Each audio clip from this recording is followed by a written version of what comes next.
Bismillahirrahmanirrahim.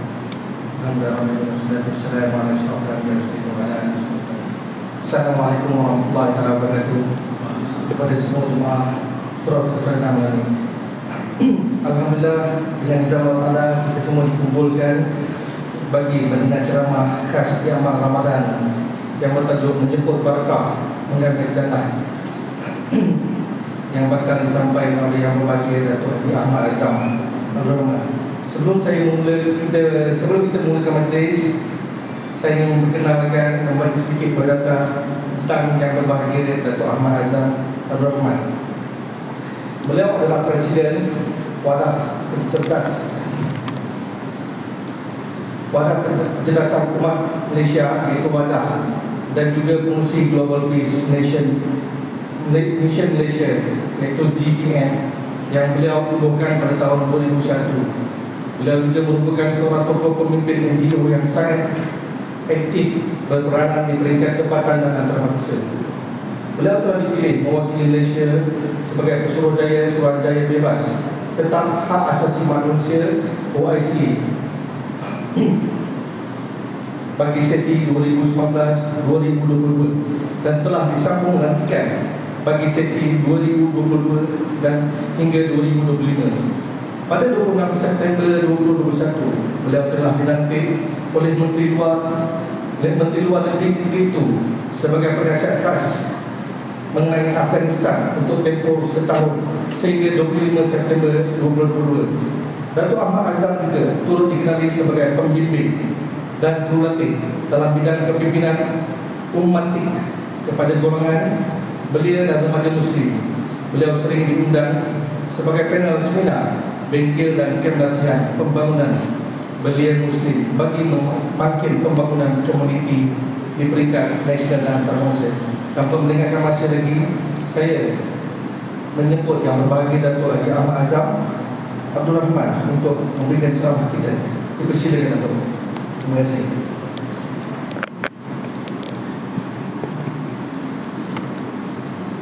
Bismillahirrahmanirrahim. Ya. Okay. Bismillahirrahmanirrahim. Alhamdulillahirabbil alamin wassalatu wassalamu ala asyrafil anbiya'i wal mursalin sayyidina Muhammadin wa ala alihi wa sahbihi ajma'in. Asyhadu an la ilaha illallah wa asyhadu anna Muhammadar Rasulullah. Radina billahi rabba wa bil islami dina wa bi Muhammadin nabiyyan wa rasula. Allazina amanu wa hajaru wa jahadu fi sabilillah bi amwalihim wa anfusihim a'zamu darajatan indallah wa ulaikumul faizun. Pengurusi majlis, pengurusi surau, serta seluruh jawatan kuasanya, tuan-tuan dan puan-puan yang saya kasihi sekalian, Assalamualaikum warahmatullahi wabarakatuh. Alhamdulillah, syukur kepada Allah Ta'ala dapat kita bersama-sama pada malam ini membicarakan mengenai satu tajuk yang kita tunggu-tunggu dengan penuh perasaan gembira, iaitu 19 hari lagi kita akan menyambut Ramadan, iaitu bulan yang sentiasa kita nanti-nantikan, bulan yang penuh barakah, bulan diturunkan Al-Quran, bulan yang mana segala amalan kita itu akan mendapat ganjaran yang berlipat ganda.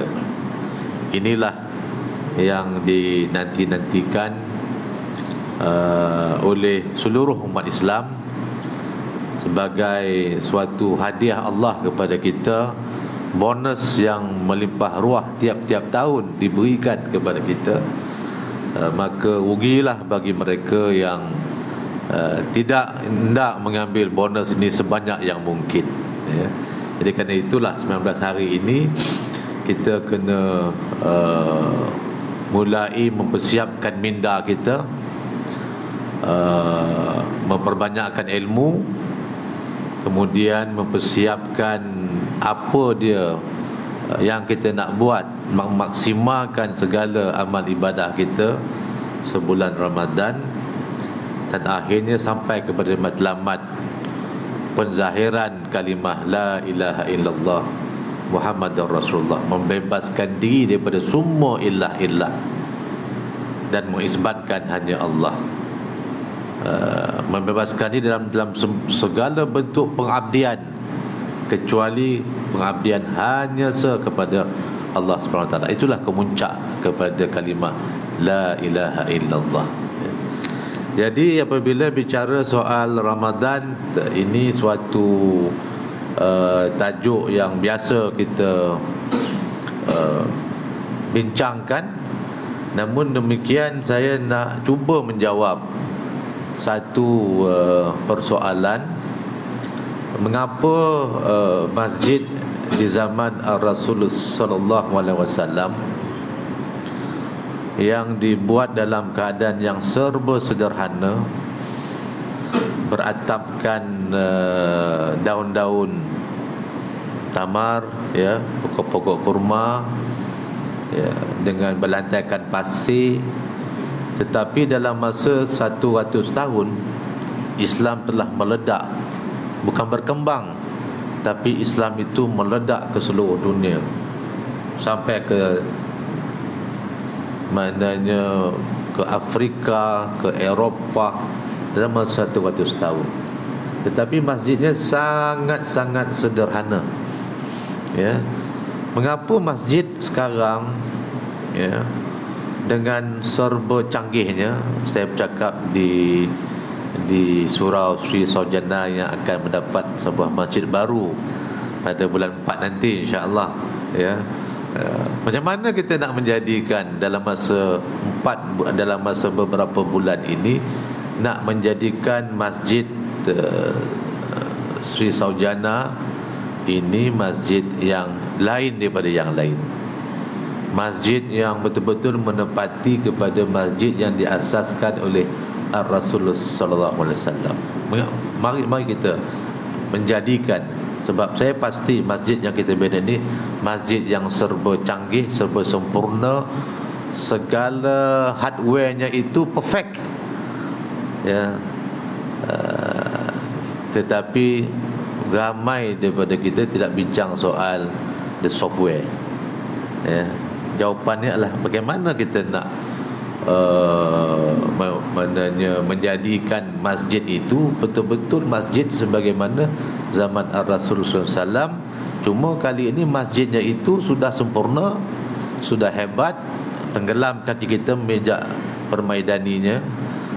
Namun demikian, ianya telah melahirkan perubah dunia, ya. Masjid yang melahirkan golongan yang merubah dunia, yang akan menembus maruah umat Islam, yang pada tahun ini adalah genap 100 tahun dunia Islam diabdikan oleh penjajahan barat sejak kejatuhan Khilafah Osmaniyah pada 1923 dan tertegaknya negara Turki secara sempurnanya pada 1924.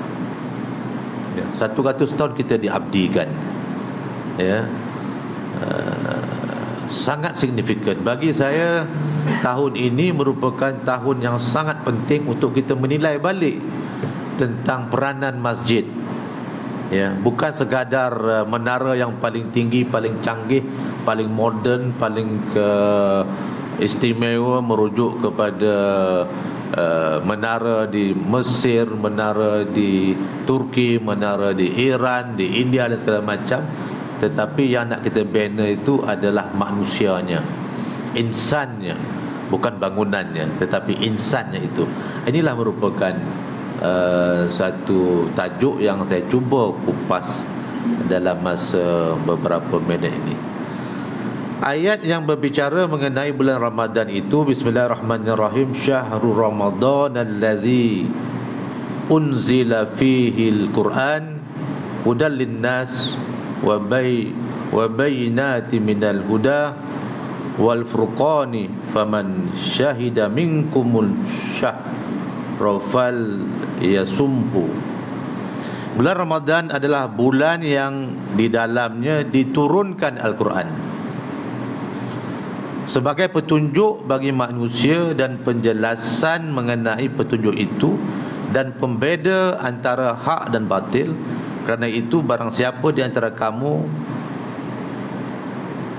ada di bulan itu, maka berpuasalah. Puasa dan Ramadan adalah Quran. Lazimnya yang pertama, lazimnya bila kita menyambut Ramadan, kita akan ada satu majlis yang paling besar, iaitu majlis keramaian, majlis khatam Al-Quran. Itu hampir semua masjid akan melaksanakan khatam Al-Quran. Apakah penghataman Al-Quran yang kita buat sejak berpuluh tahun ini berlaku peningkatan akhlak kita dengan Allah dan dengan manusia? Saya nak membuat banyak soalan sebab merata tempat saya pergi di Malaysia ini, masjidnya makin lama makin cantik, makin hebat, makin mewah, makin sempurna, makin selesa.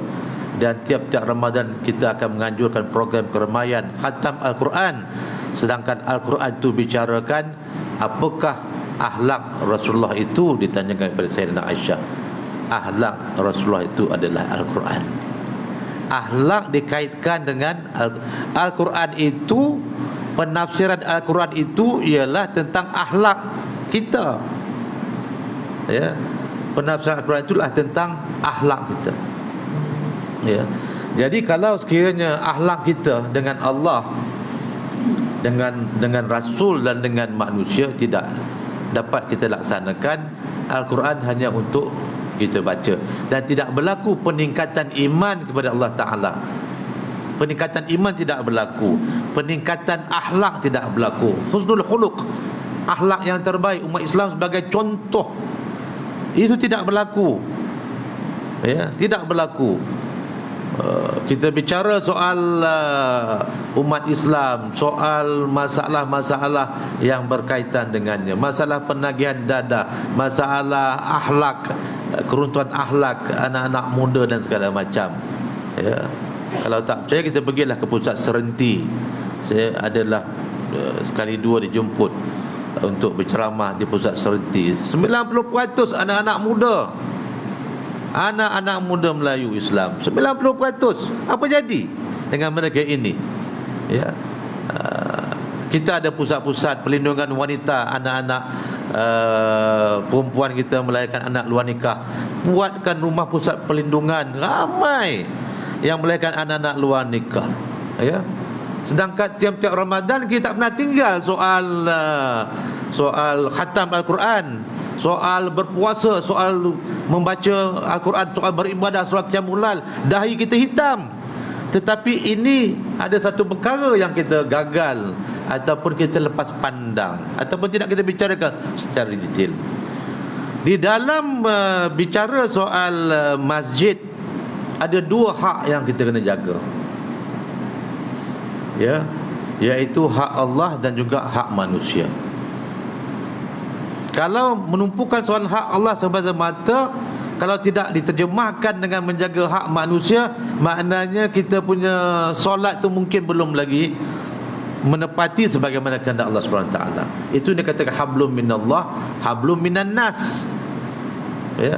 Saya nak mengajak tuan-tuan dan perempuan untuk menilai soal hablum minallah, hablum minan nas yang kita zahirkan dalam solat kita. Hablum minallah itu dalam pengertian kita awali semua perbuatan kita dalam solat tersebut dengan Allahu Akbar, Allah Maha Besar. Hanya satu pengecualian, bangun daripada rukuk, Sami Allahu liman hamidah. Selain daripada semua Allahu Akbar, ini menekankan soal hak Allah. Ini menekankan soal hak Allah. Ini menekankan soal la ilaha illallah, tidak ada Tuhan melainkan Allah. Membebaskan diri daripada pengabdian hanya kepada Allah Ta'ala. Tetapi selalu perkara yang kita lupa, tuan-tuan, apabila di akhir solat kita mengucapkan Assalamualaikum warahmatullahi, di sebelah kanan Assalamualaikum warahmatullahi di sebelah kiri. Apa maksud Assalamualaikum tersebut? Yang ini kita terlepas pandang.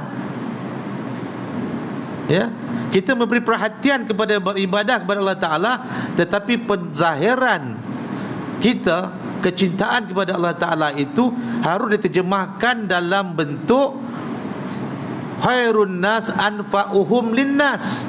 Sebaik-baik manusia adalah manusia yang paling banyak manfaatnya kepada manusia.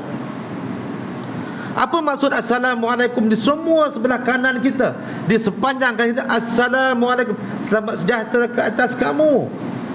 Assalamualaikum, selamat sejahtera ke atas kamu. Apa maksudnya? Di sebelah kanan kita itu ada orang tua. Bagaimana kita nak memberi rahmat kepada mereka? Di sebelah kanan kita ini ada anak muda. Bagaimana kita nak memberi rahmat kepada anak-anak muda? Di sebelah kanan kita itu ada wanita di sebelah belakang kita. Ya. Wanita-wanita.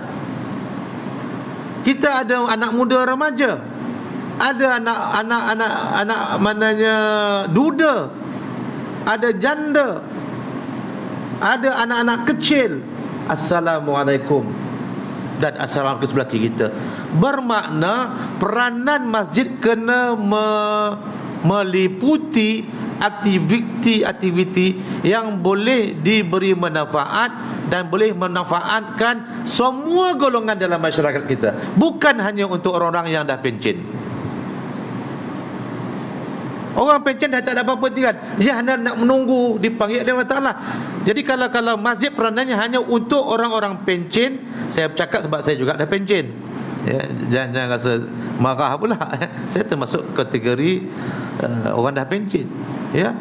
Jadi bermakna aktiviti masjid yang dimaksudkan dengan Allahu Akbar itu penzahirannya adalah khairun nas anfa'uhum linnas.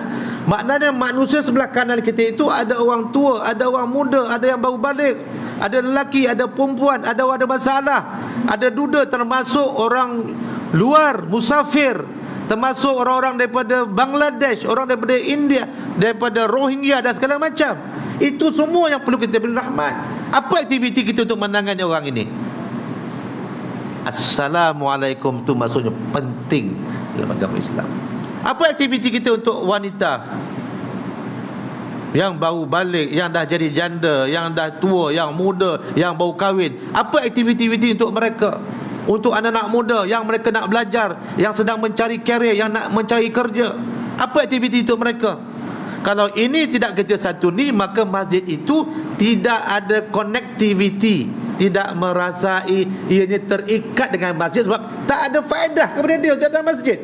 Faedahnya hanya untuk orang yang dah menunggu saat-saat untuk dipanggil oleh Allah SWT. Itu sebab kebanyakan masjid saya lihat selalunya adalah orang-orang yang dah bersara, orang dah tua-tua, tunggu untuk panggilan dengan berharap supaya Allah Ta'ala panggil kita ketika kita dalam keadaan sujud kepada Allah SWT.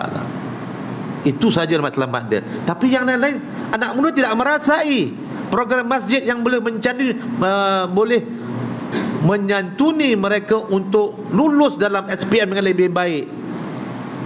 Anak muda yang ada masalah kejiwaan, mental stress, anak-anak muda yang sedang mencari kerja, yang stres kerana kerja tidak ada, masuk kategori B40 dan segala macam.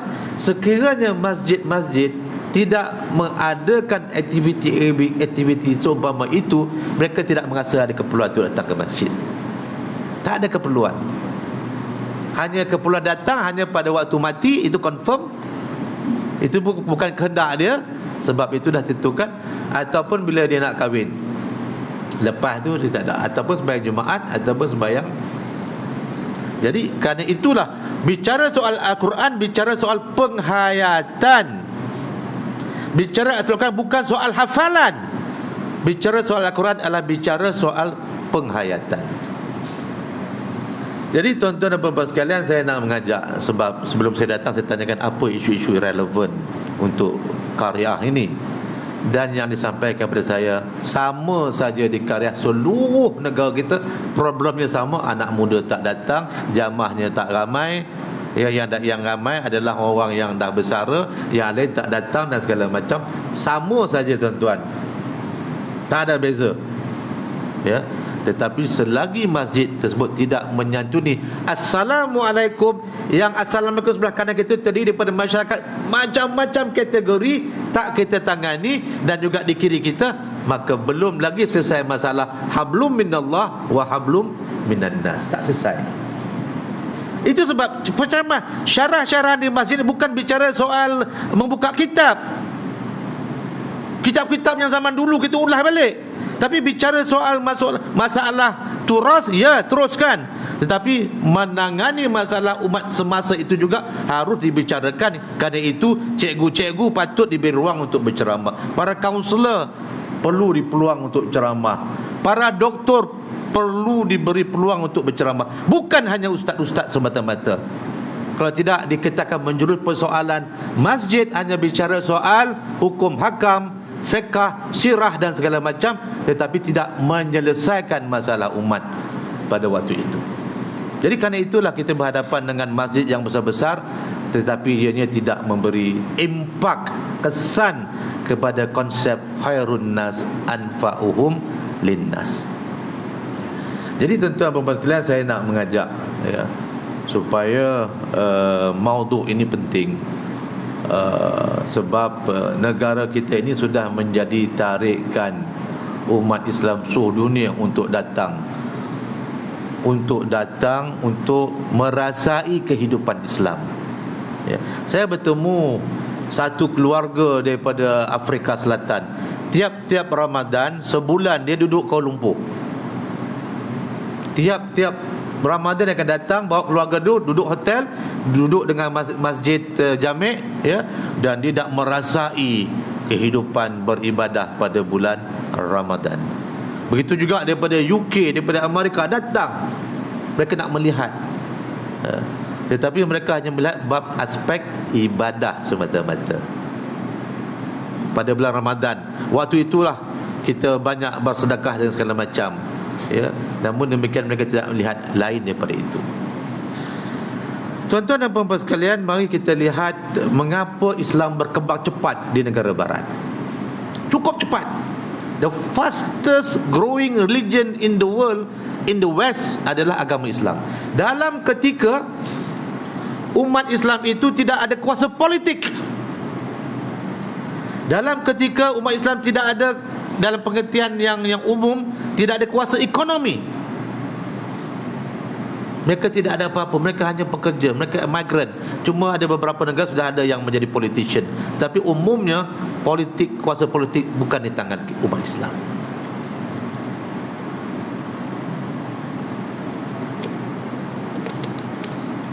Mengapa Islam boleh berkembang? Tidak ada rajanya yang beragama Islam, tidak ada Perdana Menteri yang beragama Islam, tetapi Islam berkembang dengan cukup cepat di negara barat. Saya belajar di Amerika Syarikat, ya, selama 4 tahun, melihat macam mana masjid berfungsi, ya. Jawapannya adalah masjid-masjid mereka itu berfungsi sebagaimana kehendak Al-Quran. Tempat menyelesaikan masalah Allahu Akbar tadi dengan tempat menyelesaikan masalah Assalamualaikum kiri dan kanan tiap-tiap waktu solat. Maknanya Assalamualaikum itu memberi rahmat dan kesejahteraan kepada semua masyarakat, yang tua sampai yang muda, lelaki dan juga perempuan, termasuk yang cacat, termasuk yang bukan Islam, yang nak belajar Islam juga mereka santuni di kiri dan kanan kita. Jadi masjid ni itu hidup oleh kerana dia menangani masalah umat semasa, ya. Ada aktiviti untuk belia-belia beriadah, belia-belia untuk memahami sirah, belia-belia untuk mendalami persiapan untuk mengambil peperiksaan untuk wanita-wanita dan segala macam. Mereka ada aktiviti bagi setiap aspek masyarakat itu, ada aktivitinya. Dia bukan menumpu kepada soal seorang imam atau seorang syekh. Syekh itu memimpin solat, tetapi syekh juga memastikan karyanya itu dapat disantuni. Itu antara sebabnya. Ya. Jadi bila Sabtu Ahad mereka datang bawa satu keluarga datang ke masjid. Jadi untuk anak-anak ada aktiviti, untuk remaja ada aktiviti, untuk mak ada aktiviti, untuk orang tua ada aktiviti, untuk yang muda-muda yang baru bekerja ada aktiviti. Jadi maknanya tiap-tiap minggu masjid itu sebagai tempat untuk mereka bersantai. Ada pula supermarket, one stop center, ada juga klinik. Di situlah kalau ada masalah klinik, masalah nak beli grocery, selesai. Makanan halal meat, selesai. Satu tempat, balik mereka dapat spiritual, mereka juga dapat persoalan-persoalan kehidupan hari-hari. Adakah masjid kita yang begitu banyak di negara kita itu berfungsi sedemikian rupa? Ada tak? Jadi saya nak cabar penduduk karya yang akan mendapat masjid daripada bulan 4 ni, insya-Allah. Ya. Boleh tak kita buat suatu masjid konsepnya itu betul-betul merakyat? Konsepnya menyebabkan orang nak datang, jadi magnet, jadi tarikan masyarakat datang ke masjid itu kerana dia dapat manfaat daripada masjid tersebut dan disantuni. Adakah kita selain daripada kita menekankan soal solat dan segala macam, itu sangat sentral. Itu sebab apabila kita melaksanakan solat dalam konteks sebenarnya, maka inna solata tanha anil fahsya wal munkar. Sesungguhnya solat itu mencegah daripada perbuatan fasad dan juga munkar. Jadi saya merasakan sekalian ini merupakan satu aspek yang boleh kita lakukan secara bersungguh-sungguh, ya. Tuan-tuan dan puan sekalian, saya nak merujuk kepada surah Al-Balad, ya. Surah Al-Balad yang disentuh oleh Perdana Menteri baru-baru ni, ya, dalam ucapan kepada kerajaan. Dia menyentuh surah Al-Balad, soal sebuah negara merujuk kepada Madinah. Kalau kita memahami ini sekalian, sebab ianya ada kaitannya dengan masalah krisis ekonomi, masalah golongan B40 yang makin teruk, ya, yang makin teruk. Tapi saya lihat ramai juga orang kita yang kaya raya.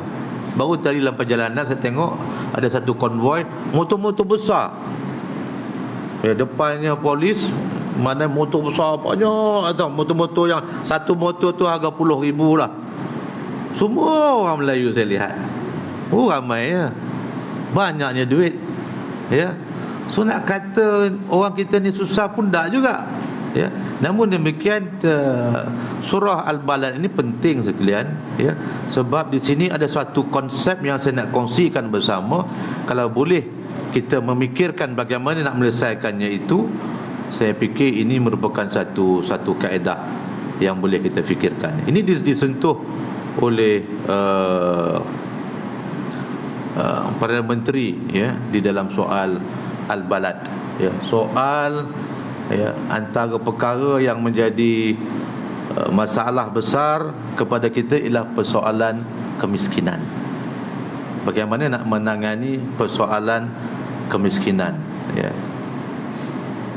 Saya lihat, ya, insya-Allah ya. Bila menyentuh tentang ke ayat ya, ayatnya panjang tapi ayat yang ke-12. Bismillahirrahmanirrahim. Wa ma adraka mal aqabah. Dan tahukah kamu apakah jalan yang sukar, jalan yang mendaki dan sukar itu? Ya. Fakku raqabah, iaitu melepaskan perhambaan, melepaskan manusia daripada pengabdian selain daripada Allah. Apa yang dimaksudkan perhambaan? Ini bukan soal penjajahan. Penjajahan tu dalam konteks dunia Islam, kita dah hampir 100 tahun dijajah. Tetapi ini merujuk kepada perhambaan kepada yang selalu digunakan oleh para pendakwah kepada 3 ta, iaitu harta, tahta, wanita ataupun keluarga. Ya. Kita mengabdikan diri kepada harta. Ya. Orang yang bakhil itu adalah hamba kepada harta.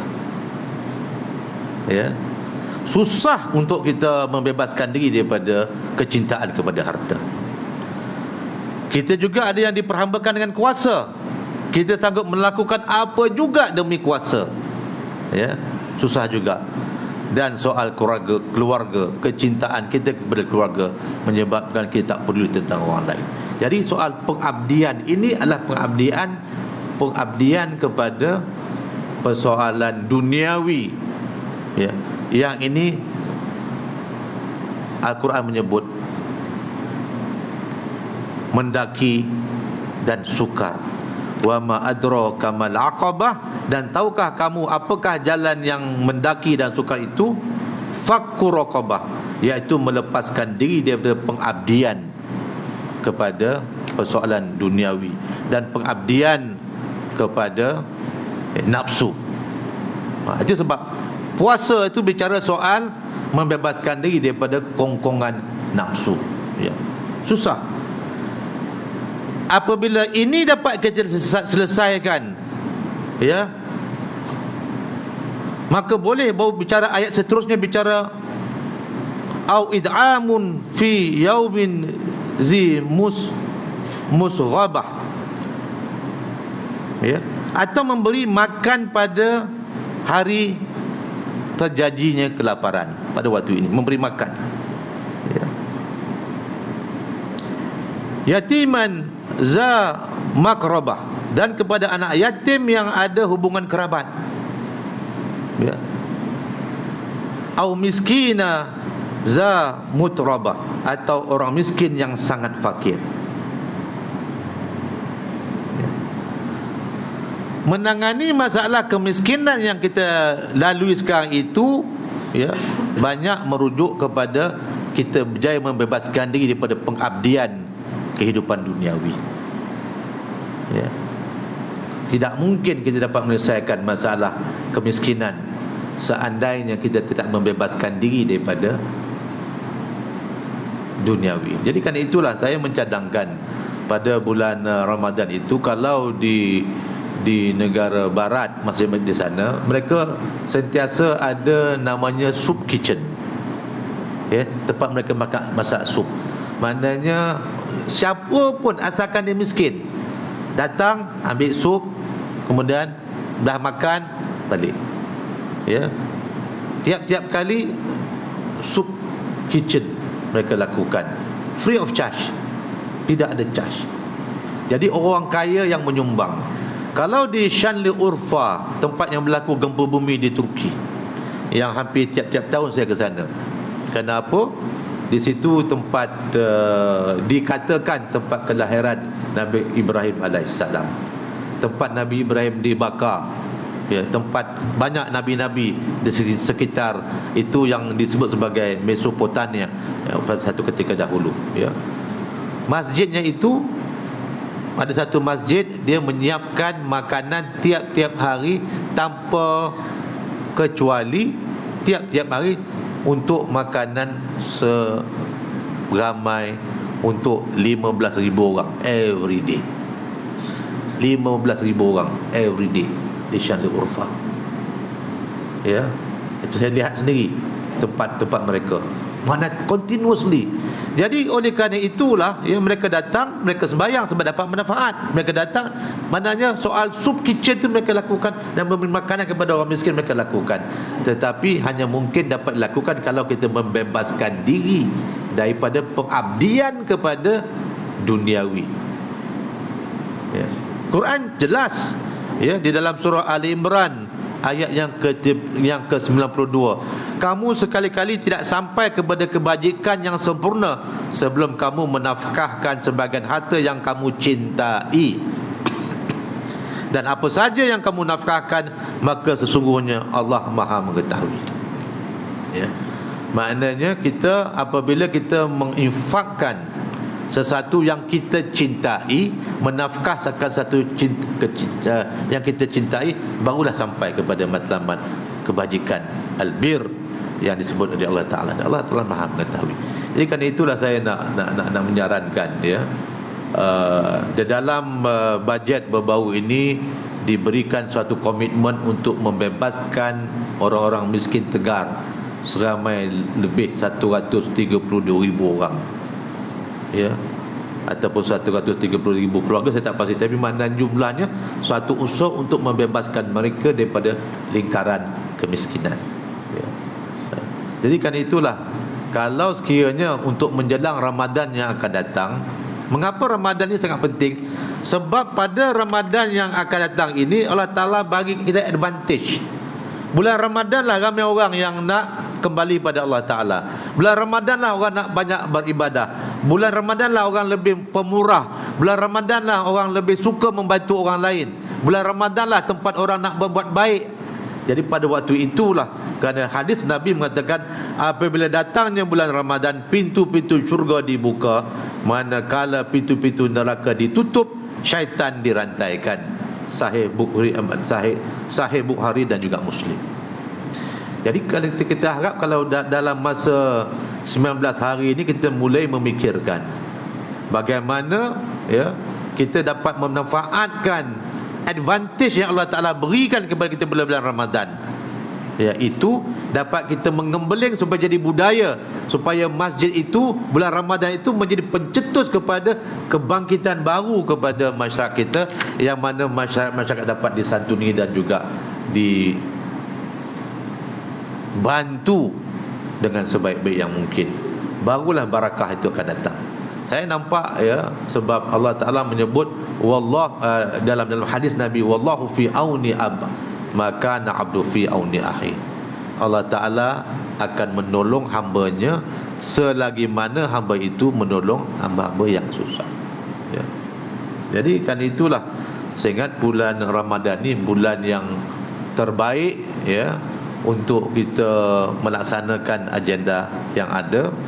Dan bulan Ramadan ini kita tingkatkan khatam Al-Quran, jangan berhenti, ya, teruskan. Tetapi penghayatan Al-Quran harus kita laksanakan, ya. Saya mencadangkan kepada JAKIM supaya jadikan bulan kali ini, maknanya bulan Ramadan kali ini adalah bulan penghayatan Al-Quran bagi menangani masyarakat golongan mustadafin, golongan yang tertindas kerana ketiadaan pekerjaan, tertindas kerana banjir yang sedang berlaku di Johor, di Pahang segala macam, tertindas kerana tiba-tiba jadi papa kedana, ya. Diceritakan oleh seorang orang Turki, ya, di salah kawasan gempa, ya. Dia berhadapan dengan masalah dihalau oleh tuan rumah, ya, sebab tuan rumahnya nak menaikkan sewa, ya. Dihalau oleh kerana dia tak mampu nak bayar sewa, maka pun dia jadi homeless, ya. Besoknya bila berlaku gempa, dia dengan tuan rumah yang menghalaunya, dua-dua menjadi homeless. Semalam dia tuan rumah menghalau saya sehingga saya jadi homeless. Saya tak ada rumah sebab tak boleh nak bayar, nak naikkan yuran, ya, dengan bongkak dan sombongnya. Sebab mengatakan bahawa sekarang harga semua dah naik. Malam itu berlaku gempa bumi, Allah Ta'ala takdirkan dia selamat, dan dia bersama-sama dengan orang yang dihalau berada dalam kemah yang dua-dua menjadi homeless. Dan dia kata, tuan, semalam tuan kaya, saya miskin. Hari ini dua-dua miskin, dua-dua homeless, tuan-tuan. Jangan fikir soal kekayaan itu, Allah Ta'ala, soal kekayaan itu tak lari daripada ianya amanah Allah. Yang kedua ianya pinjaman Allah. Yang ketiga adalah ujian Allah Ta'ala. Tak lari, tuan-tuan. Sekarang dua-dua homeless, apa pun tak ada, harta apa pun tak ada, rumah roboh, harta semua hancur dan bergantung dengan makanan diberikan oleh orang lain. Semalam kau kaya, hari ni kau apa-apa tak ada. Itulah tuan-tuan dan puan-puan sekalian. Jadi kerana itulah saya merasakan bulan Ramadan ni is the best, bulan yang terbaik, tapi kena ada program. Saya dah bagi ilmu, dah beri pandangan tentang bagaimana nak merubah konsep supaya masjid ni tidak hanya dilazimi oleh mereka yang dah bersara, tapi masjid ni menjadi tarikan magnet kepada seluruh masyarakat untuk datang. Ya. Sekarang apa program kita untuk ke arah itu? Program perubahan yang nak kita lakukan. Kalau kita boleh berduduk sungguh-sungguh untuk menangani masalah kemiskinan tadi, nak menangani masalah-masalah Assalamualaikum kiri dan kanan, yang dalam kiri dan kanan kita itu adalah anak-anak ataupun masyarakat yang kesemuanya ada, daripada tua sampai yang muda, lelaki dan juga perempuan, pelbagai kategori kita kena selesaikan. Maka saya yakin masjid ini akan dapat kita selesaikan. Ya. Jadi tuan-tuan dan puan-puan sekalian, mari kita menggunakan kesempatan yang terbaik pada kali ini. Ya. Ramadan kali ini Ramadan yang lebih baik daripada semalam. Mesti berlaku satu peningkatan, ya, satu kesungguhan untuk melakukan perubahan supaya masjid ini betul-betul menangani nadi kepada kebangkitan umat, nadi kepada kebangkitan masyarakat, nadi untuk menyatukan umat, nadi untuk menguatkan ukhuwah, bukan sebaliknya, sekalian. Ya. Program masjid harus menguatkan ukhuwah Islamiah, harus menyantuni ummah, harus menjadi magnet, tarikan kepada semua masyarakat, termasuk yang bukan rakyat Malaysia. Bicara soal miskin, bicara soal tanpa melihat warna dan juga kulit dan juga agama. Dia tak sebut miskin itu hanya untuk orang-orang yang telah beragama Islam. Miskin adalah miskin, sama ada dia orang Rohingya ataupun orang Pakistan ataupun orang Cina ataupun bukan beragama Islam. Kalau dia miskin, dia layak untuk kita bantu. Ya. Barulah Islam itu berkembang. Ini rahsia mengapa Islam itu meledak dalam masa 100 tahun. Ini rahsianya mengapa Islam itu. Ini rahsianya mengapa Islam itu berkembang dengan begitu cepat di barat. Sangat cepat. Ya. Itu rahsianya mengapa Islam berkembang, dan itu sebabnya mengapa kita di dunia yang telah lama mengenal agama Islam, Islam itu kadang-kadang menjadi sumber pergaduhan, perpecahan sesama kita. Sebab dia tak fokus kepada Assalamualaikum tadi. Dia menekankan soal hablum minallah, hablum minallah, itu dia tak sekali. Ya. Jadi kerana itulah tuan-tuan dan puan-puan sekalian, saya nak mengajak ingati sesama kita. Ya. Dan saya lihat kaum ibu pun ramai yang datang. Mari kita adakan program, ya, program-program yang boleh menyantuni apa juga masalah dalam masyarakat. Kita kena buat environmental scanning, apa masalah-masalah tegar dalam masyarakat kita, soal kemiskinan, soal penagihan dadah, soal anak-anak luar kawalan, dan how we solve the problem, bukan serentak tapi step by step. Ya. Kalau ini dapat kita lakukan, dan yang kaya-kaya pun ramai juga saya lihat di sini. Sebelum sampai di sini, lihat bangunan rumah besar-besar 3 tingkat dengan segala prasarananya. Saya rasa mampu, ya, untuk sama-sama kita turun tangan untuk memastikan pada bulan Ramadan ni kita letakkan target, kita perlukan beberapa puluh ribu, ratus ribu untuk menangani program-program B40 umpamanya. Saya ingat akan ada sampai, sebab semangat Ramadan ni luar biasa. Semangat Ramadan ni sangat-sangat luar biasa. Marilah kita manfaatkan Ramadan yang ada ini, a real program that solve the problem of the ummah within our locality.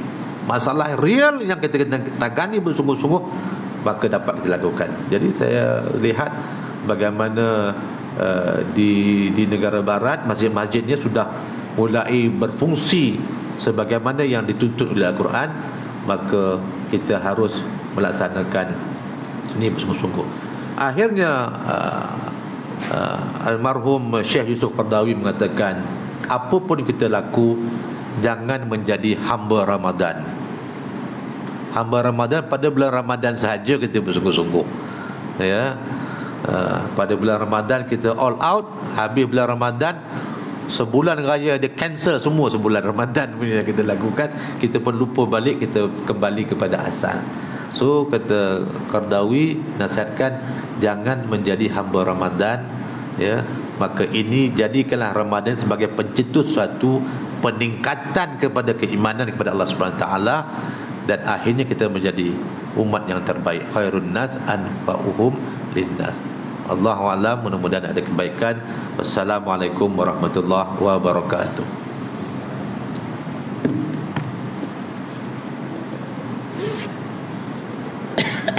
Waalaikumsalam warahmatullahi wabarakatuh. Syukur Alhamdulillah.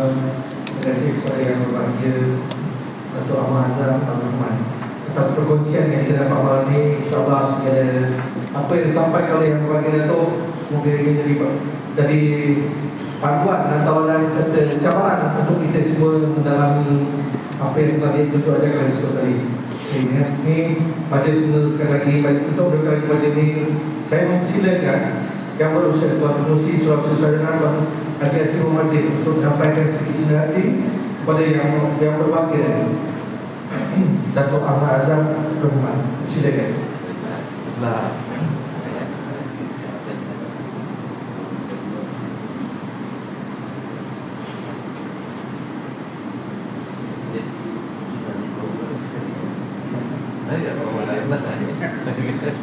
Alhamdulillah, terima kasih kepada Tuan Pengurusi Sulawesi Selatan dan yang berbahagia Datuk.